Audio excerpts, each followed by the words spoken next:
é relatado o seguinte, né? Mas tinha Raquel tomado os ídolos e os pusera na albarda de um camelo, e assentaram-se sobre eles. E apalpou Labão toda a tenda, e não os achou. E ela disse a seu pai: Não se acenda a ira aos teus olhos do meu senhor,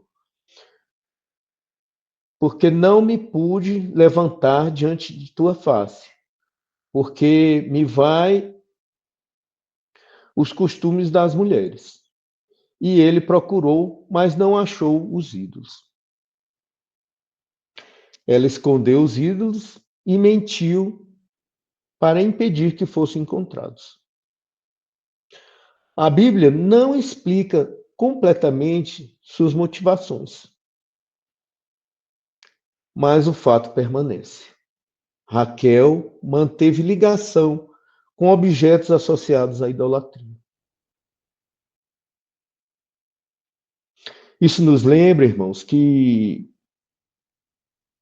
alguém pode caminhar ao lado das promessas de Deus e ainda, irmãos, carregar ídolos escondidos no coração. E aí nos vem a passagem, né? Êxodo 23. Não terás outros deuses diante de mim. E em 1 João 5:21, filhinhos, guardai-vos dos ídolos. Muitos irmãos querem seguir a Deus sem abandonar completamente o passado.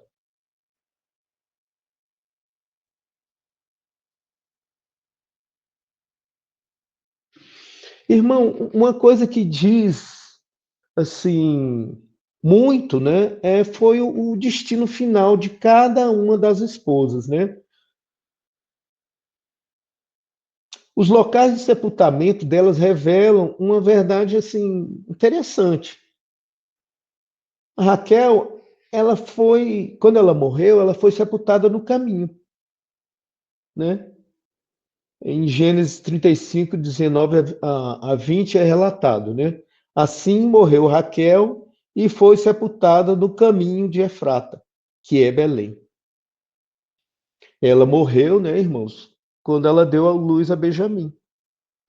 E Jacó, no local onde ela foi sepultada, ele levantou um monumento sobre o seu túmulo. Agora, a diferença da morte de Lia, né? Lia, ela foi sepultada entre os patriarcas. Isso está em Gênesis 49, 31. Ali foram sepultados Abraão, Sara, sua mulher, e ali foram sepultados Isaque e Rebeca, sua mulher. E também sepultei Lia. Lia foi enterrada na caverna de Macpela, o lugar reservado para os patriarcas e matriarcas da aliança. Olha só, irmãos. A mulher rejeitada em vida recebeu honra na morte. Isso nos ensina que a avaliação de Deus é diferente, irmãos. É diferente da avaliação dos homens. Em Samuel, 1 Samuel 16, 7, capítulo 16, verso 7 diz: O homem vê o exterior, porém o Senhor vê o coração.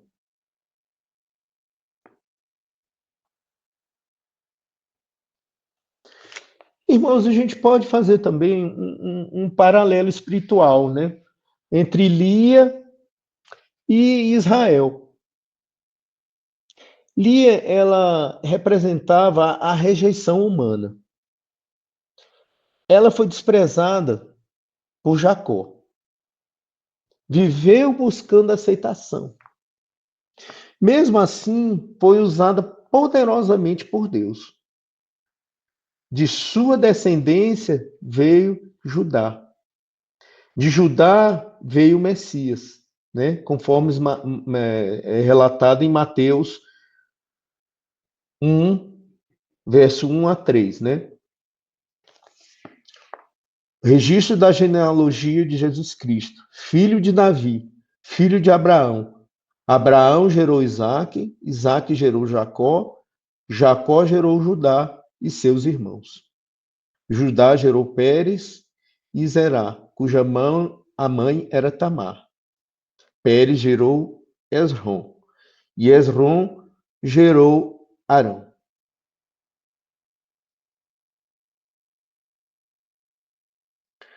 Então, irmãos, Israel, ele representa a infidelidade espiritual.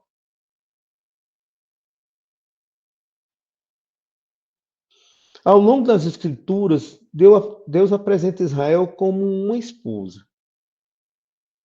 Em Jeremias 3:20, nós lemos: Mas como a mulher que trai o marido, assim vocês têm sido infiéis comigo, ó comunidade de Israel, declara o Senhor. Em Oséias 2, 19 a 20, é dito: eu a desposarei comigo para sempre. Eu a desposarei comigo com justiça e retidão, com amor e compaixão. Eu a desposarei comigo com fidelidade, e você reconhecerá o Senhor. Irmãos, Israel ele abandonou repetidas vezes o Senhor para seguir outros deuses. A idolatria tornou-se um adultério espiritual. Apesar disso, Deus continuou oferecendo arrependimento e restauração.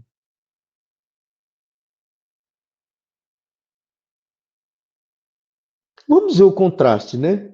Lia, ela foi rejeitada sem culpa. Israel afastou-se por sua própria infidelidade. Mas em ambos os casos, vemos a graça divina operando. Deus transforma dor em propósito. E Deus transforma fracasso em redenção.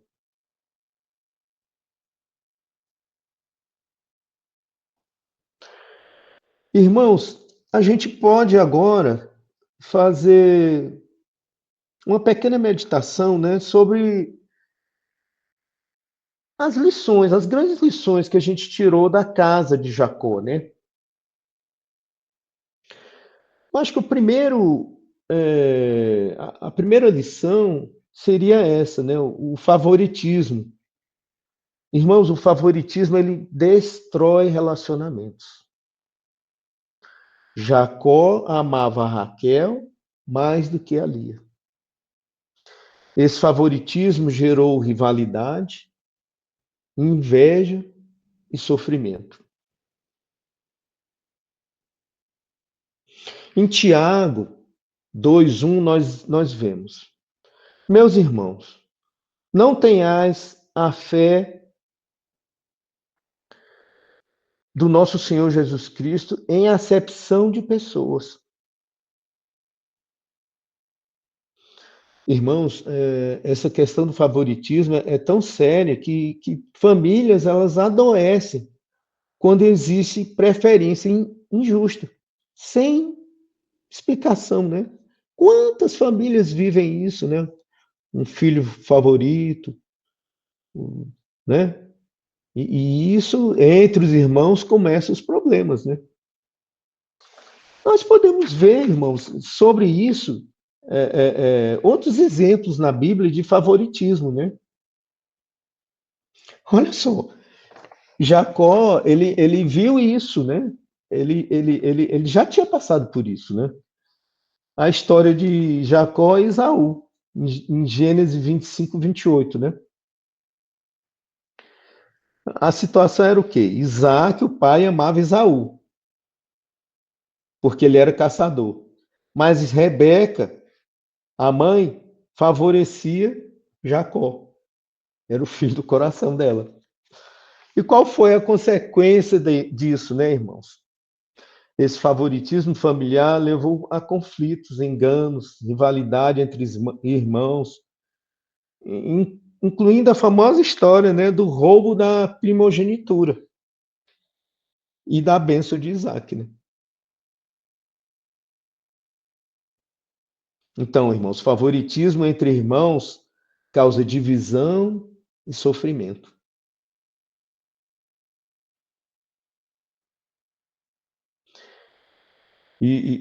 Novamente, na família de Jacó, né? José e seus irmãos. Jacó, então, ele demonstrava claramente a preferência por José, o filho mais novo, dando-lhe uma túnica especial. E qual foi a consequência disso, né? Os irmãos ficam com inveja, chegando a vender José como escravo no Egito.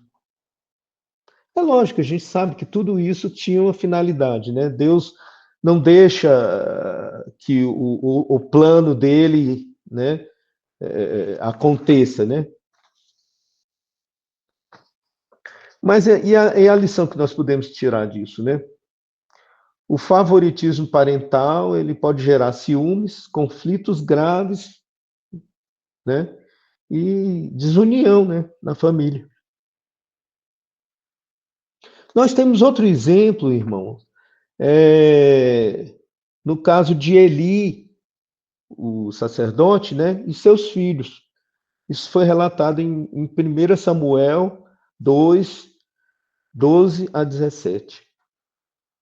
Eli, o sacerdote, ele permitia que seus filhos, Ofni e Finéias, agissem de maneira corrupta no templo, sem puni-los. E teve consequências, né, irmãos? Deus anunciou juízo contra eles, contra a casa de Eli, por causa do seu favorecimento injusto. Favorecer filhos ou pessoas pecadoras em posição de responsabilidade traz, irmãos, consequências graves.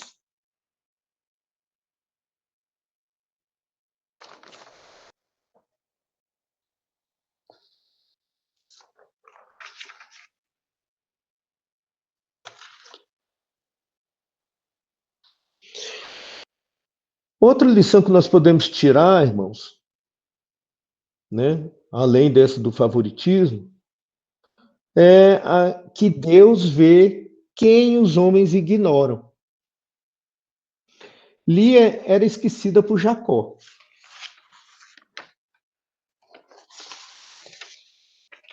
Mas nunca, irmãos, nunca ela foi esquecida por Deus. Em Salmo 139, 1 e 2, nós lemos: Senhor, tu me sondaste e me conheces. Tu conheces o meu assentar e o meu levantar. De longe entendes o meu pensamento. Então, irmãos, Deus conhece cada lágrima escondida.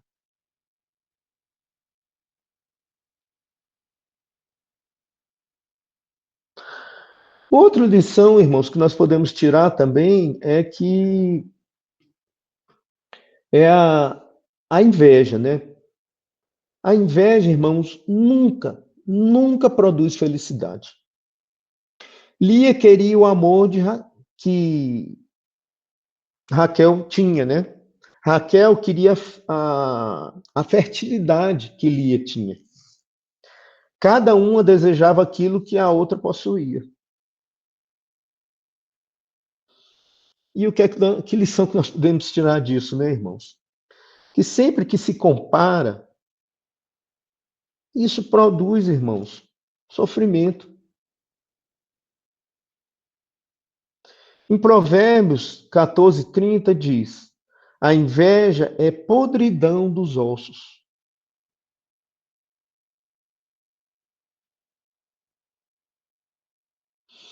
Outra lição que nós podemos tirar, irmãos, é a idolatria, né? a idolatria ainda continua sendo um perigo. Raquel nos lembra que é possível estar próximo das promessas de Deus e ainda carregar ídolos ocultos. Os ídolos contemporâneos, eles são mais, irmãos, que estátuas físicas. Eles podem se tornar desejos internos, né, íntimos nossos, né, abstratos, né, nem sempre são objetos. E esses desejos, eles podem ocupar, irmãos, o lugar de Deus no coração do homem. O dinheiro, o status, o poder.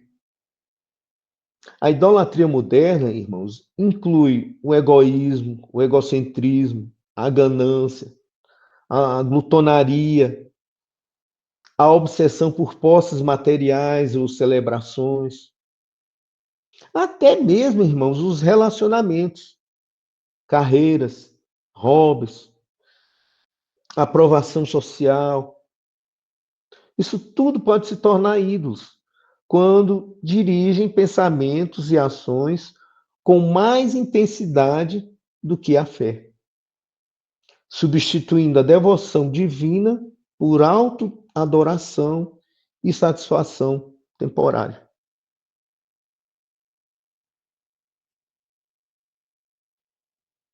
Irmãos, outra lição que nós podemos tirar, irmãos, é que apesar do homem ser falho, né, Deus ele realiza seus planos.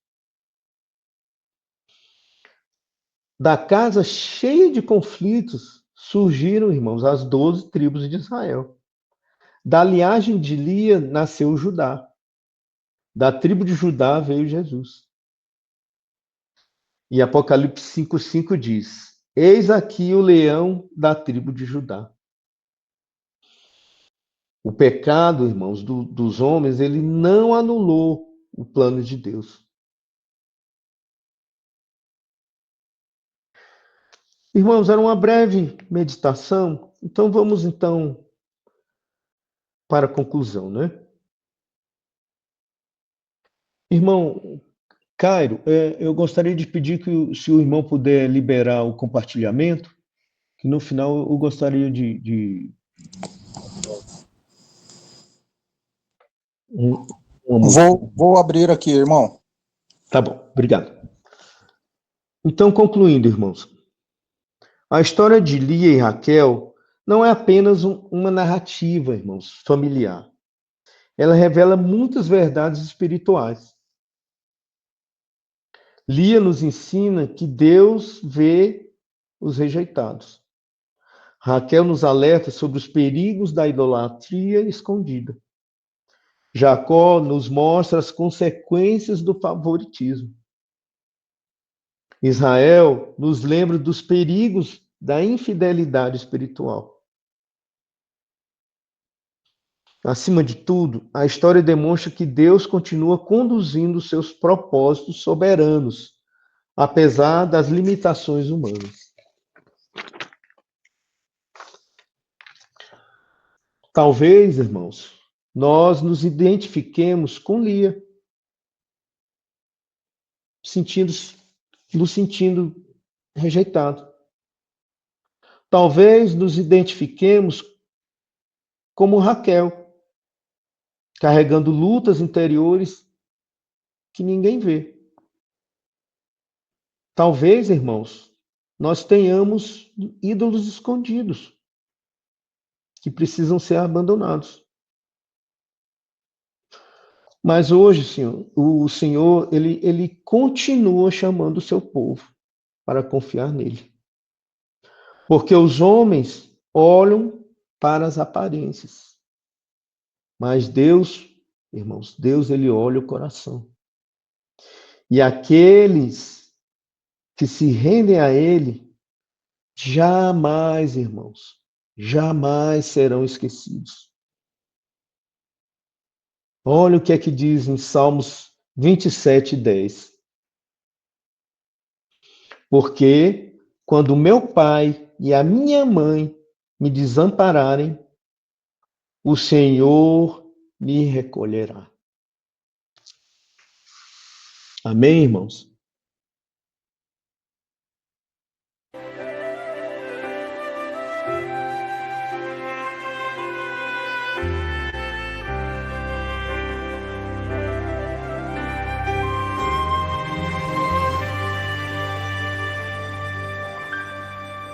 Eu sei que Deus está em seu trono de esplendor e de poder, de onde o universo Ele mantém. Mas toda vez que o busco, percebo sua glória me envolver. Deus nunca muda, mesmo hoje, aqui nesse lugar, Deus se faz revelar. Por isso ouça, você nunca está sozinho. Deus jamais o deixará, Ele tudo vê.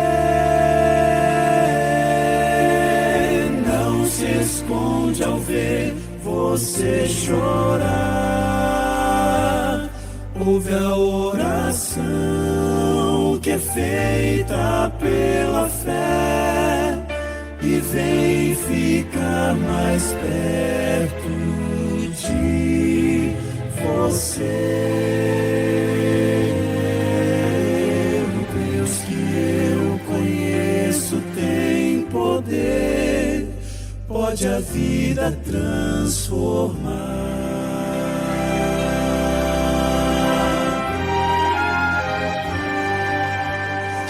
Agora escute bem, pra você que tudo tem, mas vive só, cercado pelo medo, com falta de amor. E para quem não tem saída, a quem a vida fez desanimar, Deus tem a solução. Bem agora, Deus ouve a oração. Toda sua angústia quer levar. Você nunca está sozinho, Deus jamais o deixará, Ele tudo vê. Não se esconde ao ver você chorar. Ouve a oração que é feita pela fé e vem ficar mais perto de você. O Deus que eu conheço tem poder, pode a vida transformar. Vinde a mim, cansados e oprimidos, Ele diz, pois descanso em mim encontrareis. Veja o sacrifício que levou até a cruz. Você nunca está sozinho, jamais sozinho. Deus jamais o deixará,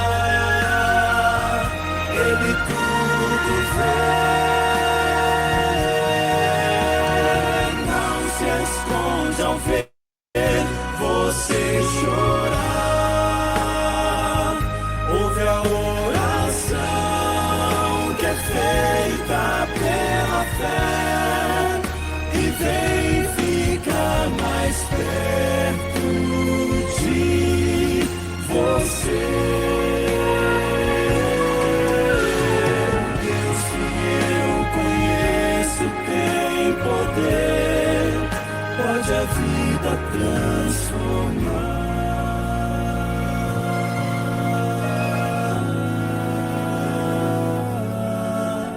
O Deus que eu conheço tem poder.